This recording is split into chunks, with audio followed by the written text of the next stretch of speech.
पुनर्जन्म एक ऐसी अवधारणा है जो दुनिया भर के कई लोगों में जिज्ञासा और आकर्षण पैदा करती है तथा विभिन्न आध्यात्मिक और धार्मिक परंपराओं में इसका बार बार उल्लेख किया जाता है।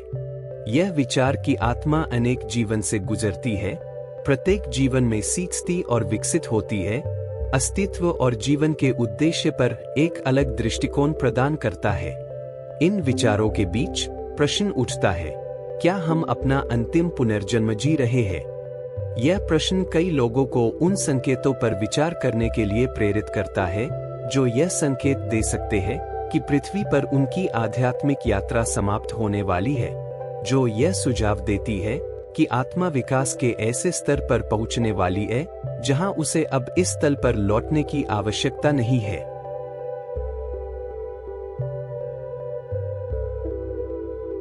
पृथ्वी को प्रायश्चित और परीक्षण का ग्रह माना जाता है तथा कई मान्यताओं के अनुसार यह एक ऐसा वातावरण है जहां आत्माएं चुनौतियों का सामना करती है और अपने आध्यात्मिक विकास के लिए महत्वपूर्ण सबक सीखती है। हालांकि यह निरंतर सीखना एक चरम बिंदु तक पहुंच सकता है जहां आत्मा को प्रगति के लिए पुनर्जन्म लेने की आवश्यकता नहीं होगी। इस संदर्भ में जीवन के कुछ पहलुओं का विश्लेषण किया जाता है जो यह संकेत दे सकते हैं कि व्यक्ति अपने अंतिम पुनर्जन्म में है। यदि ये संकेत मौजूद हो तो यह संकेत हो सकता है कि व्यक्ति वैराग्य और समझ के उस स्तर पर पहुंच गया है जो उसे अस्तित्व की उच्चतर अवस्था की ओर बढ़ने के लिए योग्य बनाता है। किसी व्यक्ति के अपने अंतिम पुनर्जन्म में होने के संभावित संकेतों में निम्नलिखित है: संतान का अभाव, अहंकार में कमी, धन के प्रति आसक्ति का अभाव, आध्यात्मिकता के साथ गहरा संबंध, जीवन के विभिन्न चरणों में पूर्णता की भावना, मानवीय गतिविधियों में संलग्न होना और दया का अभ्यास करना। इनमें से प्रत्येक तत्व एक महत्वपूर्ण आध्यात्मिक उन्नति को दर्शाता है, जो यह दर्शाता है कि व्यक्ति अपनी सांसारिक यात्रा पूरी करने के करीब है। ये संकेत न केवल संभावित अंतिम पुनर्जन्म की ओर इशारा करते हैं, बल्कि यह भी बताते हैं कि जीवन को अधिक पूर्णता और सार्थकता से कैसे जिया जा सकता है। हालांकि यह ध्यान रखना महत्वपूर्ण है कि ये व्याख्याएं विभिन्न आध्यात्मिक परंपराओं और मान्यताओं के अनुसार अलग अलग होती है। पुनर्जन्म की अवधारणा और इसके साथ जुड़े संकेत व्यक्तिपरक है और कई मामलों में जीवन, मृत्यु और अस्तित्वगत उद्देश्य पर व्यक्तिगत दृष्टिकोण पर निर्भर करते हैं। चाहे हम अपने अंतिम पुनर्जन्म में हो या नहीं, इन संकेतों पर चिंतन करने से हमें अधिक सचेत रूप से जीने में मदद मिल सकती है, हमेशा आध्यात्मिक रूप से विकसित होने और उन सद्गुणों को विकसित करने की कोशिश करने में मदद मिल सकती है जो हमें पूर्ण और सार्थक जीवन के करीब लाते हैं। पहला संकेत जो यह बताता है कि व्यक्ति अपने अंतिम पुनर्जन्म में है, वह है संतान का अभाव। वंशजों की अनुपस्थिति को इस बात का संकेत माना जा सकता है कि व्यक्ति के पास अब पृथ्वी से जुड़ने वाले संबंध या जिम्मेदारियां नहीं है। बच्चे पैदा करना अक्सर सांसारिक जीवन के प्रति गहरा लगाव दर्शाता है, क्योंकि माता-पिता अक्सर अपने बच्चों की सुरक्षा, शिक्षा और उनके लिए प्रावधान करने की आवश्यकता महसूस करते हैं। हालांकि जो लोग पहले से ही आध्यात्मिक विकास के उच्च स्तर पर पहुंच चुके हैं, उनके लिए यह आवश्यकता कम या न के बराबर हो सकती है, क्योंकि वे सांसारिक चिंताओं से अलगाव की स्थिति में पहुंच चुके होंगे तथा पारिवारिक दायित्वों की अपेक्षा अपने आध्यात्मिक विकास पर अधिक ध्यान केंद्रित कर रहे होंगे। दूसरा लक्षण है अहंकार का अभाव।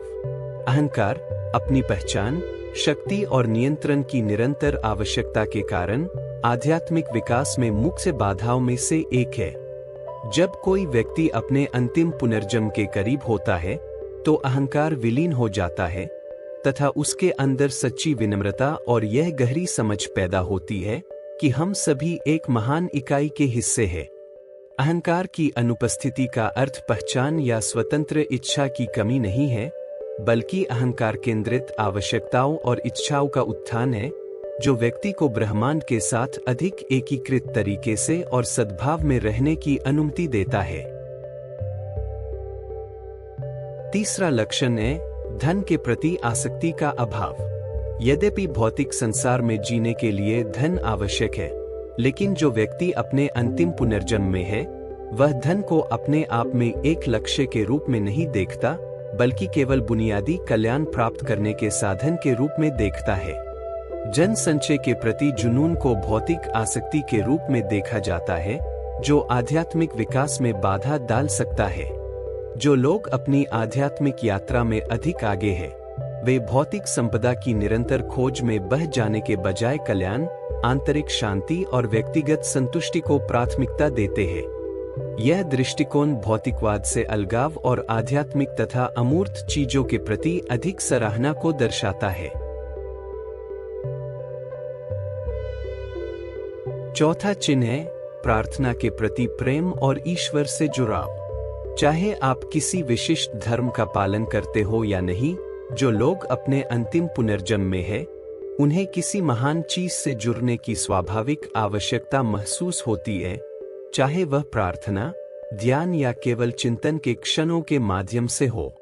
ईश्वर से संवाद करने की यह इच्छा थोपे गए सिद्धांतों या अनुष्ठानों से प्रेरित नहीं है, बल्कि ब्रह्मांड और सभी चीजों में व्याप्त आध्यात्मिक सार के साथ एकता की ईमानदार खोज से प्रेरित है। यह गहरा आध्यात्मिक संबंध उस व्यक्ति की पहचान है जो सांसारिक चिंताओं से ऊपर उठ चुका है और ज्ञान की स्थिति के करीब पहुंच रहा है। चौथा चिन्ह है प्रार्थना के प्रति प्रेम और ईश्वर से। पांचवां संकेत है जीवन के विभिन्न चरणों में परिपूर्णता की भावना। जो व्यक्ति अपने अंतिम पुनर्जन्म में है, उसे पूर्णता का अनुभव करने के लिए किसी बाहरी चीज की निरंतर खोज करने की आवश्यकता महसूस नहीं होती।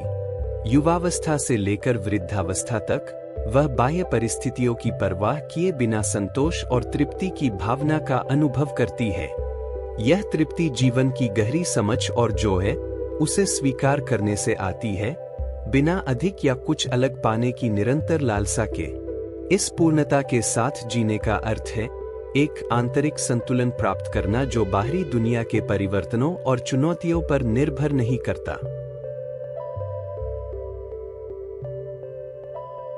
छठा लक्षण है मानवीय गतिविधियों में अनुग्रह देखने की क्षमता। जो लोग अपने अंतिम पुनर्जन्म में हैं, वे स्वाभाविक रूप से दूसरों की मदद करने के लिए इच्छुक होते हैं। ऐसा किसी दायित्व के कारण नहीं, बल्कि भलाई करने की सच्ची इच्छा के कारण होता है। वे सभी जीवन के परस्पर संबंध को पहचानते हैं और अन्य प्राणियों के प्रति गहरी करुणा महसूस करते हैं। मानवीय सेवा के प्रति यह झुकाव, चाहे वह स्वैच्छिक कार्य के माध्यम से हो या अपने आसपास के लोगों की सहायता के माध्यम से, आध्यात्मिक परिपक्वता को दर्शाता है, जो स्वार्थ से ऊपर उठकर सामूहिक कल्याण में योगदान करना चाहता है। प्रेम और समर्पण के साथ दूसरों की सेवा करने की यह क्षमता आत्मा के विकास के अंतिम चरण का एक मजबूत संकेतक है। सातवां और अंतिम लक्षण दया का अभ्यास है, जिसे प्रेम और क्षमा के संयोजन के रूप में परिभाषित किया जा सकता है। जो लोग अपने अंतिम पुनर्जन्म में हैं, उनमें क्षमा करने की असाधारण क्षमता होती है, यहाँ तक कि उन परिस्थितियों में भी जहाँ अधिकांश लोगों के लिए ऐसा करना कठिन होता है। दया का अभ्यास क्षमा के साधारण कार्य से कहीं आगे जाता है। इसमें मानवीय असफलताओं की गहरी समझ और बिना शर्त प्रेम करने की क्षमता शामिल है, यहाँ तक कि उन लोगों से भी जिन्होंने हमें दुख पहुँचाया है। यह अभ्यास कमजोरी का प्रतीक नहीं है, बल्कि आध्यात्मिक शक्ति का प्रतीक है, जो मानवीय अपूर्णता को पहचानता है तथा प्रेम और करुणा के साथ प्रतिक्रिया करने का चुनाव करता है। निष्कर्ष रूप में, जो संकेत यह दर्शाते हैं कि कोई व्यक्ति अपने अंतिम पुनर्जन्म में है, वे गहन आध्यात्मिक विकास की अभिव्यक्तियां हैं। संतान का अभाव, अहंकार और धन से विरक्ति, प्रार्थना के प्रति प्रेम, पूर्णता की भावना, मानवीय गतिविधियों की ओर झुकाव और दया का अभ्यास न केवल पृथ्वी पर संभावित अंतिम यात्रा के संकेत है, बल्कि आध्यात्मिक रूप से विकसित होने की इच्छा रखने वाले किसी भी व्यक्ति के लिए मार्गदर्शक भी है। ये संकेत हमें याद दिलाते हैं कि सच्ची खुशी और संतुष्टि भौतिक उपलब्धियों या बाहरी मान्यता से नहीं आती, बल्कि आंतरिक शांति और ब्रह्मांड के साथ सामंजस्य की स्थिति से आती है।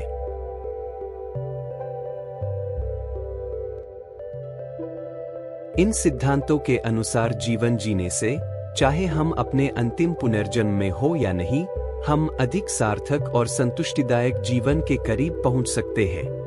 वैराग्य, करुणा, विनम्रता और आध्यात्मिक जुड़ाव विकसित करके हम जीवन की चुनौतियों का सामना शांति और बुद्धिमत्ता के साथ करने में सक्षम हो जाते हैं। ये संकेत हमें याद दिलाते हैं कि हमारी सांसारिक यात्रा निरंतर विकास और सीखने का अवसर है, और प्रत्येक अनुभव, चाहे वह कितना भी कठिन क्यों न हो, हमें अधिक समझ और ज्ञान की स्थिति तक ले जा सकता है।